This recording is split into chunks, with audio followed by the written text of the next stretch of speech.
So here we are on New Year's Eve, and I wonder if you think back to where you thought you would be this New Year's Eve. I'm guessing you may have thought it might play out in a slightly different way. So think about that. Where did you think you would be tonight?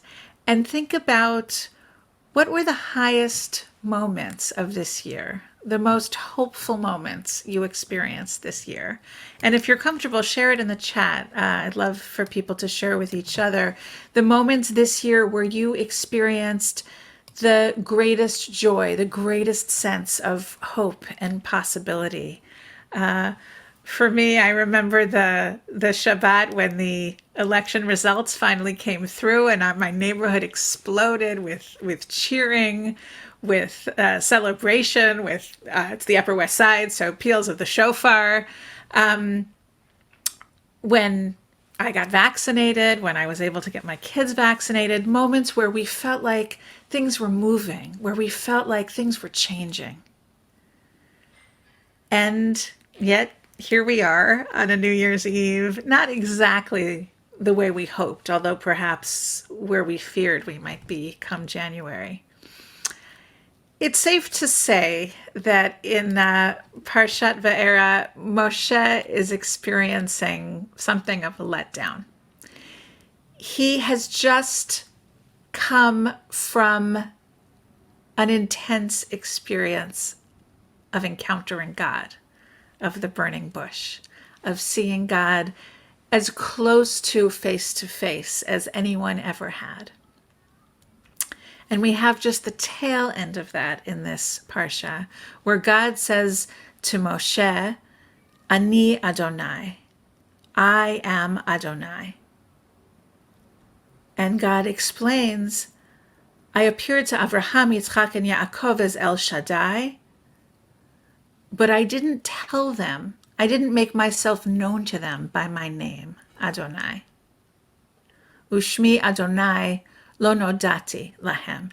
God is telling Moshe that the intimacy with which God is encountering Moshe is new, is more intense even than the way that God encountered Avraham, Yitzchak, and Yaakov.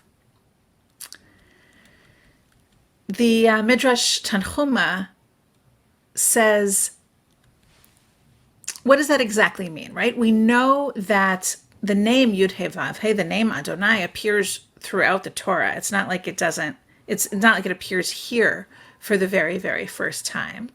But the divine name doesn't appear in this particular way. God had never revealed the name in answer to a specific request and never pronounced it in the particular way that God did for Moshe here. Why? Because God says, I have revealed it to you because you are going to redeem Israel. As if to say, in this world, I have revealed my name to individuals. Sure, I told my name to Avraham, to Yitzchak, Yaakov, but in a different kind of way, in a more intimate way, but also perhaps articulated differently. But in the world to come, I will make my name known this way to all of Israel. God is basically saying to Moshe, I'm going to give you a taste of the world to come, the world of redemption, the post-Mitzrayim, the post-Egypt universe. God is greeting this moment with tremendous enthusiasm and excitement and welcoming Moshe in a way that the text suggests no one before has ever been welcomed into that level of intimacy with God. And in terms of the Israelites who are enslaved in Egypt, God is all in. God is ready. God says, look, I've heard the crying, the moaning of the Israelites because the Egyptians are holding them in bondage, and I have remembered my covenant, my brit. And so go tell the Israelites, God is here. God is going to free you from the labors of the Egyptians and deliver you from bondage. God will redeem you with an outstretched arm, right? This is the Pesach story unfolding right here. God is making all of those promises. God says to Moshe, go and tell them, I will take you to be my people. I will be your God, and you will know it. You will know that I, God Adonai, freed you from the labor, from the suffering of Egypt. And Moshe, of course, is fired up. Moshe is ready. He has seen God. He has felt that fire of the burning bush. And so, maybe inspired by this excitement, Moshe goes back to Egypt and goes to Bnei Israel. And what happens? They do not listen.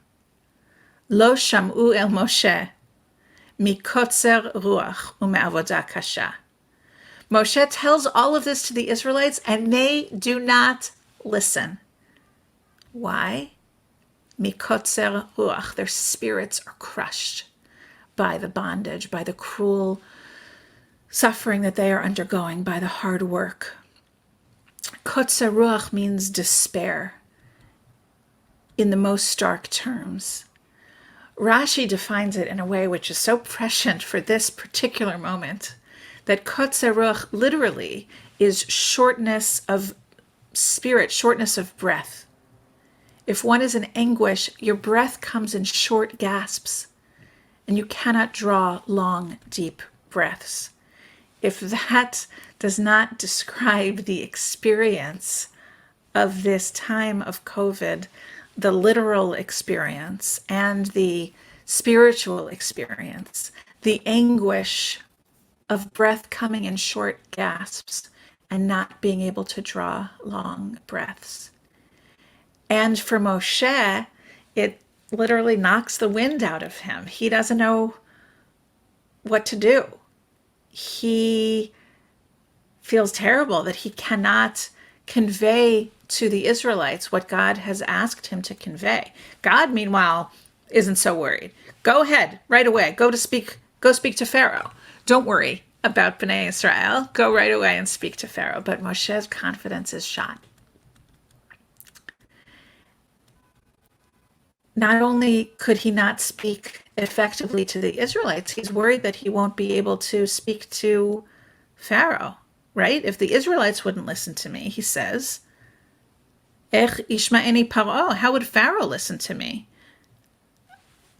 Ve'ani aral sfatayim, I am a person with a speech impediment. I'm not worthy. I'm not ready.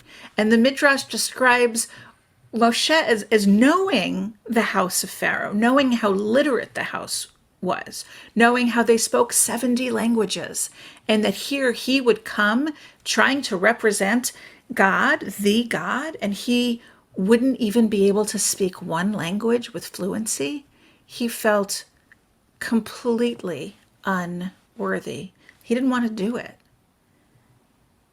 And so, without missing a beat, God says to Moshe and to Aharon, go together. Do this together. Deliver the Israelites from Egypt together. Speak to Pharaoh together. It's not about Moshe as the leader. It's not about one leader. No one person can carry this. No one person can lift the Israelites out of their despair.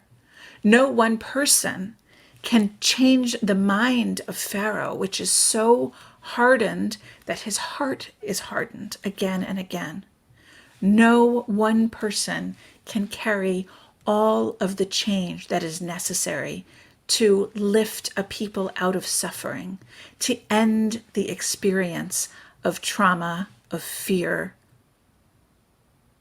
No one person, not Moshe, not Dr. Fauci, not Joe Biden. This is not how this works.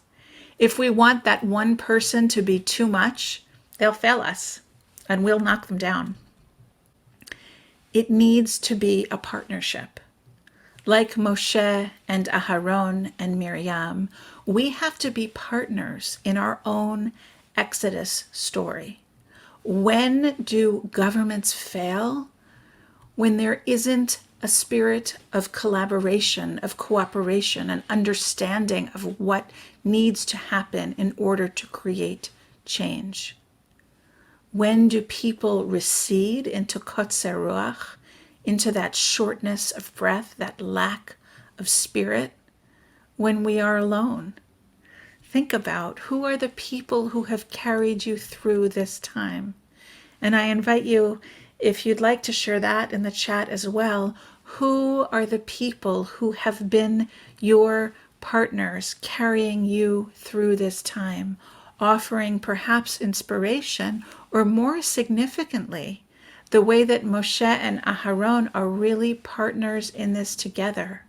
Moshe can't do it with Aharon. God tells Moshe that Aharon will serve as his prophet, interpreting the words to Pharaoh, interpreting the words also to the Israelites. Who has been that for you, your partner? This parsha takes us from that moment at the beginning of Moses encountering God to this huge disappointment of realizing this is not going to be easy. And then, of course, God saying, nope, it's not going to be easy. This is going to be a long process.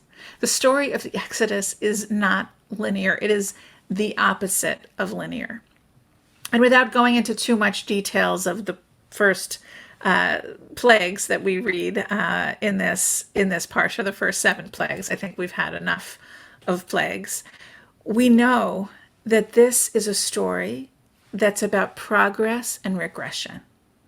Shows of force that inspire promises of change, and then the betrayal of broken promises, and losing faith, and then maybe gaining it a little, and then losing it again.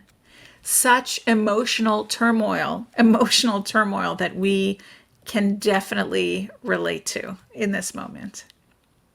So here we are on this New Year's Eve, I think with one foot in Mitzrayim, in Egypt, and maybe one foot in Olam Haba, in the post-Egypt world, in the world of redemption, in the world where each of us has equal access to the experience of God, where each of us can draw on the people, the voices, the partners who can carry us through the times where we feel like we can't catch our breath, and help us remember how to breathe, how to notice the blessings around us, how to remember that actually it's not on us, it's not on any one person, that we need to take responsibility to be partners in our own redemption, in the redemption of the world, in the redemption of everything that is around us. You know, one of, I think, the most significant secular end of the year rituals is actually the giving of tzedakah. And many of us over the last couple of weeks and days have been rushing to make our end of year gifts. It's not about the tax write-off. It's about thinking about, in these last days of the secular year, what are the things that I care about? What are the things that weigh on me? Where are the places that I want to be a partner in the change that needs to come? And hopefully that is the way that we have been moved to give, to support the institutions and the movements that are the most important to us, that we feel are the most important in repairing and redeeming this very, very broken world. A much more meaningful ritual maybe than some of the glitter that we may have had to give up tonight. Although I do hope that everyone is figuring out a way to celebrate in a way that feels meaningful and joyful and full of that promise, so that even though we feel still held back in Egypt, that we can taste what is ahead of Olam Haba. Shabbat Shalom.